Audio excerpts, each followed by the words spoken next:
ये तो सीडीपीओ के लिए मेरा पहला प्रयास था। इसके पहले मैंने 66th का भी एग्ज़ाम दिया था, उसमें मेंस तक मैं गई थी, इंटरव्यू के लिए नहीं सेलेक्ट हो पाई थी। जी। तो कितना देर तक पढ़ाई करती थी? क्या पढ़ाई का आपका नियम? ऐसे तो रेगुलर 5 से 6 घंटे, लेकिन एग्ज़ाम के टाइम में थोड़ा ज़्यादा 8 से 10 घंटे पढ़ाई होती थी। शादी के पहले और शादी के बाद मेरा कुछ ज़्यादा चेंजेस नहीं आया, क्योंकि ससुराल से काफ़ी सपोर्ट मिला मुझे। और शादी के मैं 20 दिनों के बाद ही लगभग मेरे हस्बैंड मुझे दिल्ली लेके चले गए, क्योंकि मैं आगे अभी यूपीएससी का तैयारी करना चाहती हूँ।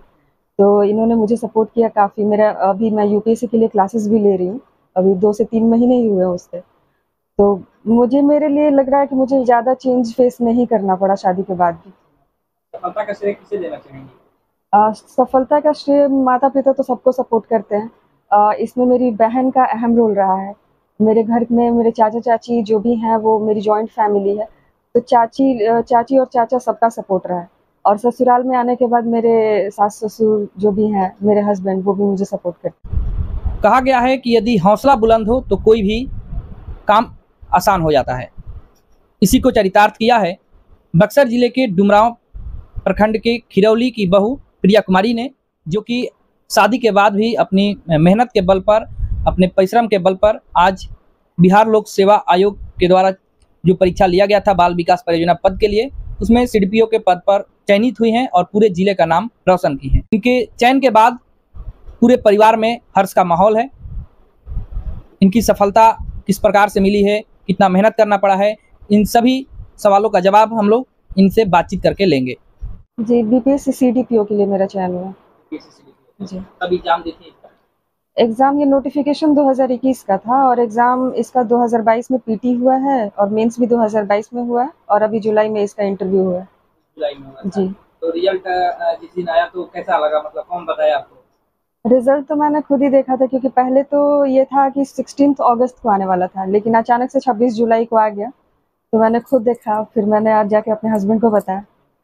तो सब घर में काफ़ी खुश हैं, यहाँ भी और मेरे मायके में भी। उम्मीद थी आपको कि मतलब आप सफलता मिलेगी?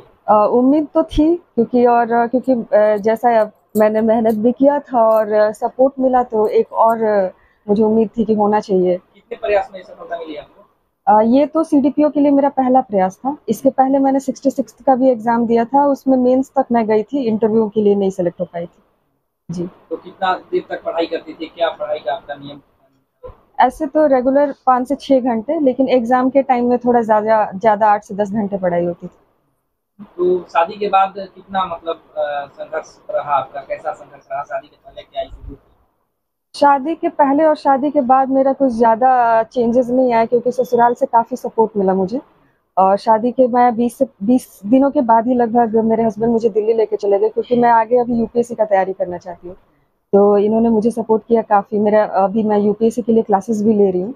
अभी 2 से 3 महीने ही हुए हैं उससे। तो मेरे लिए लग रहा है कि मुझे ज़्यादा चेंज फेस नहीं करना पड़ा शादी के बाद भी। सफलता का श्रेय किसे देना चाहेंगी?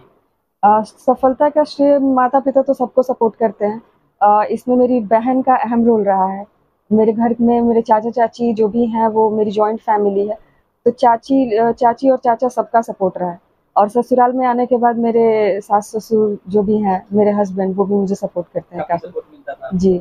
तो पढ़ाई कैसे होता था? ससुराल में जाने के बाद तो बहुत सारे लोगों का पढ़ाई छूट जाता है। जी। तो यहाँ पर कैसे पढ़ाई कर लेते थे? यहाँ तो मैं ज़्यादा दिन रही भी नहीं, और वैसे भी मुझे काफ़ी टाइम मिलता था। मुझे उतना खाना-वाना के लिए नहीं करना पड़ता। मेरी ननद लोग काफ़ी एक्टिव हैं इसमें। तो मैं तो दिन भर यहाँ भी पढ़ते रहती थी शादी के बाद भी, और फिर हम लोग दिल्ली चले गए, तो वहाँ मेरे हस्बैंड सपोर्ट करते हैं आपका मेरे। प्रारंभिक शिक्षा दीक्षा कहाँ से कंप्लीट करी? जी, 10th क्लास मेरी आरा मिशन स्कूल से हुई है। उसके बाद 12th संत माइकल हाई स्कूल से। फिर मैंने आरपीएसआईटी पटना से बीटेक किया है। और उसके बाद जैसे अभी मेरे पास कुछ जॉब नहीं था, तो मैंने जेडी वुमेन्स कॉलेज और सीमेज कॉलेज में मैथमेटिक्स पढ़ाया हुआ है। तो कोरोना के टाइम में जॉब छोड़ना पड़ा, हर जगह लॉकडाउन लग गया। तो उसके बाद से मैंने 2020 से इसकी तैयारी की, सिविल सर्विसेज़ की। तो 2020 से ही तैयारी कर रही थी, उसी टाइम 66 का एक फॉर्म आया था। उसके बाद मैंने ये 2021 में सीडीपीओ का आया, ये भरा, तो अभी मैं सेलेक्ट हुई। तैयारी में मतलब कोचिंग करती थी, सेल्फ स्टडी क्या? नहीं, कोचिंग मैंने कहीं नहीं लिया है, क्योंकि लॉकडाउन भी था, कहीं जा भी नहीं सकते थे। हाँ, कुछ सीनियर्स मिले टेलीग्राम ग्रुप में, व्हाट्सएप ग्रुप में हम लोग जॉइन किए थे, कुछ-कुछ ऐसे ग्रुप्स थे। तो सीनियर्स ही मेरे आंसर्स रिव्यू करते थे, जो पहले से इस तैयारी में थे। बाकी सेल्फ स्टडी से, और वही गाइड भी किए कि क्या कौन सी बुक पढ़नी है और कैसे पढ़ना है। तो उन छात्रों के लिए क्या आपका अपील रहेगा, क्या संदेश रहेगा जो अभी प्रतियोगी परीक्षाओं की तैयारी हो रही है? उनसे तो मैं यही कहूँगी कि किसी भी एग्ज़ाम को निकालने के लिए, चाहे कितना भी छोटा एग्ज़ाम हो या बड़ा एग्ज़ाम हो, कंसिस्टेंट स्टडी बहुत मैटर करती है। ये नहीं कि आज 10 घंटे पढ़ लिया और 2-3 दिनों की छुट्टी मना ली। 2 घंटे ही पढ़ना है, रोज़ पढ़ना है, मुझे यही लगता है, ताकि वो कंसिस्टेंसी बनी रहे। तो एक लगातार तो उसमें फ्लो जो है टूटे नहीं। जी, कि वो हमेशा बना रहे। 2 घंटे, 5 घंटे ही कोई पढ़ रहा है, तो 5 घंटे ही रोज़ पढ़ ले कैसे भी करके। ये नहीं कि मतलब कभी बहुत ज़्यादा पढ़ रहे हैं और कभी एकदम बिल्कुल ही नहीं पढ़ रहे हैं। तो ये रहना चाहिए। महिलाओं के लिए आप प्रेरणा बनी हैं, तो महिलाओं के लिए क्या संदेश रहेगा? क्या महिला भी आगे निकल सकती है? जी, महिलाएँ तो आजकल हर फ़ील्ड में आगे हैं। आप यूपीएससी का ही रिज़ल्ट देखिए, टॉप 10 में 6 लड़कियाँ ही हैं, और गवर्नमेंट भी काफ़ी सपोर्ट कर रही है। अभी बिहार गवर्नमेंट में स्कीम है जिसमें लड़कियों को पीटी या ये बीपीएससी या यूपीएससी का पीटी क्वालीफाई करने में सपोर्ट मिलता है। तो उसमें से ऐसी 12 लड़कियाँ हैं बिहार की जो अभी क्वालीफाई की हुई हैं। तो और लेकिन इनके अलावा गवर्नमेंट तो कर ही रही है। मैं घर के लोगों से ये अपील करूँगी कि पढ़ने में अभी लड़कियाँ काफ़ी आगे निकल रही हैं, तो उन्हें सपोर्ट दें। और शादी के बाद तो मैं बहुत लकी हूँ कि मुझे ऐसी फैमिली मिली है जो मुझे काफ़ी सपोर्ट कर रही है। तो मैं ससुराल वालों से मेरी एक ख़ास अपील है कि अगर कोई लड़की से शादी करके ले आ रहे हैं और वो पढ़ना चाहती है, तो उन्हें काफ़ी सपोर्ट, मतलब सपोर्ट ससुराल से मिलना चाहिए। तो आगे निकल सकती होंगी। जी, जी। नहीं तो कई बार ऐसा होता है कि लड़कियाँ हैं पढ़ने में काफ़ी तेज़ है, ससुराल के बाद उनकी पढ़ाई बंद हो जाती है, तो वो कुछ करना भी चाहती है तो नहीं कर पाती।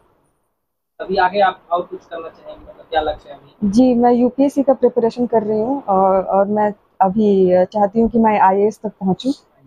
जी, तो ये अभी सफलता पा कर के कैसा लग रहा है आपको? मुझे बहुत अच्छा लग रहा है, क्योंकि मेरी खुद से खुशी के ज़्यादा जो मेरे परिवार वाले दोनों तरफ खुश हैं, तो उससे मैं बहुत ज़्यादा खुश हूँ। आपके पति क्या करते हैं? जी, अभी ये आईटी फ़ील्ड में है और इसमें सॉफ्टवेयर इंजीनियर हैं। सास ससुर का मतलब क्या है? वो लोग मेरे ससुर तो शिक्षक हैं स्कूल में। मेरी सासू माँ हाउसवाइफ़ हैं। वो बहुत ज़्यादा प्यार देते हैं वो दोनों मुझे। मैं बहुत खुश हूँ अपने परिवार से। गाँव पर रही थी या शुरू से ही आप बाहर रही हैं? गाँव पे तो मैं उतना कभी नहीं रही, जैसे हमेशा हम लोग, क्योंकि मेरे दादाजी ही ऑफ़िसर थे वो, तो हम लोग शुरू से बाहर ही रहे। अभी कोरोना में ही 3 साल से कंटिन्यू मैं गाँव में रह रही थी। गाँव पर रहकर ही पढ़ाई की? जी, मैं पूरे गाँव पे रहकर ही पढ़ाई की। आपका नाम? मेरा नाम प्रिया कुमारी। कि इन्होंने काफ़ी मेहनत किया पहले से भी, शादी के पहले से भी और शादी के बाद भी। मतलब मेरा ये टारगेट था कि थोड़ा-सा भी डिस्टर्बेंस नहीं हो। मीन्स जो खुद से हो सके वो किया, ताकि इनका पढ़ाई मतलब कंटिन्यूटी ब्रेक ना हो। और इन्होंने अच्छा खासा मतलब हर चीज़, गृहस्थी के साथ हर चीज़ मेंटेन करते हुए, अपना पढ़ाई मेंटेन करते हुए इन्होंने अभी भी ये आईपीएस के लिए आईएएस के लिए और यूपीएससी के लिए प्रिपरेशन कर रही है। और आगे मतलब ऐसा होप है कि अन्य लोगों के लिए क्या संदेश देना चाहेंगे? अन्य लोगों के लिए ये संदेश देना चाहता हूँ कि जो भी मतलब घर में बहू बेटियां हैं, जो भी पढ़ने में इंटरेस्टेड हैं, उनको आगे प्रेरित किया जाए ताकि वो भी पढ़ सकें। उनको फुल सपोर्ट देना होगा। आपका नाम? विकास चौबे।